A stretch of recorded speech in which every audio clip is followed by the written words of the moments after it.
বাংলাদেশের ফুটবলে আবারও নতুন চমক। অনূর্ধ্ব-23 এশিয়ান কাপ বাছাই পর্বকে সামনে রেখে নতুন দল ঘোষণা করবে বাংলাদেশ ফুটবল ফেডারেশন এবং সেই দলে থাকবে কিউবা মিচেল এবং জাতীয় দলে খেলা ফাহমিদুল ইসলাম। অনেকদিন যাবতই কিউবা মিচেলকে নিয়ে নানা রকম জল্পনা কল্পনা ছিল। তিনি কবে জাতীয় দলে যোগ দিবেন এ নিয়ে কিন্তু আলোচনা কম হয়নি। অবশেষে আমরা তাকে অনূর্ধ্ব-23 দলে দেখতে পারবো। বাংলাদেশ সিঙ্গাপুর ম্যাচে অনেকেই আশা করেছিল কিউবা মিচেলকে জাতীয় দলে দেখার, কিন্তু সে সময় তার ভিসা সংক্রান্ত জটিলতার কারণে বাংলাদেশের জাতীয় দলে যোগ দিতে পারেননি। অবশেষে তাকে দেখা যাবে অনূর্ধ্ব-23 দলে। অনূর্ধ্ব-23 এশিয়ান কাপকে সামনে রেখে বাছাই পর্বের ম্যাচগুলোতে কিউবা মিচেল কিন্তু খেলবেন এবং তার সাথে খেলবেন ফাহমিদুল ইসলাম।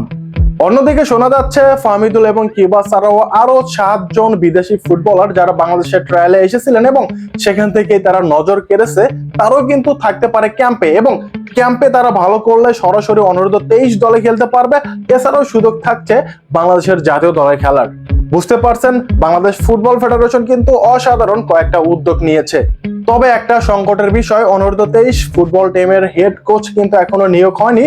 হেড কোচ নিয়োগ নিয়ে হচ্ছে নানা রকম টাল বাহানা। কে হতে পারে বাংলাদেশের অনূর্ধ্ব-23 দলের হেড কোচ?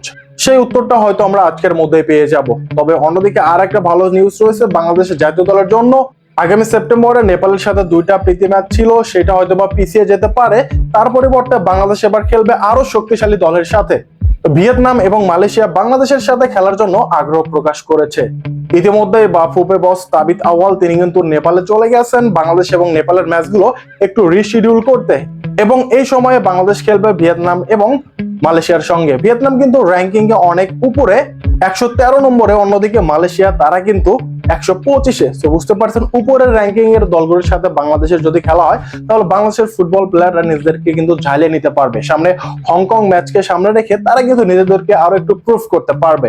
ভিয়েতনাম এবং মালয়েশিয়ার সঙ্গে ম্যাচগুলো আগামী মাসে অনুষ্ঠিত হতে পারে, সেপ্টেম্বর অক্টোবরে। সো দেখা যাক শেষ পর্যন্ত কি হয়। সো আপনারা কি ভাবছেন কমেন্টে আপনাদের মতামত জানাবেন, আর ভিডিও ভালো লাগলে প্লিজ সাবস্ক্রাইব করবেন।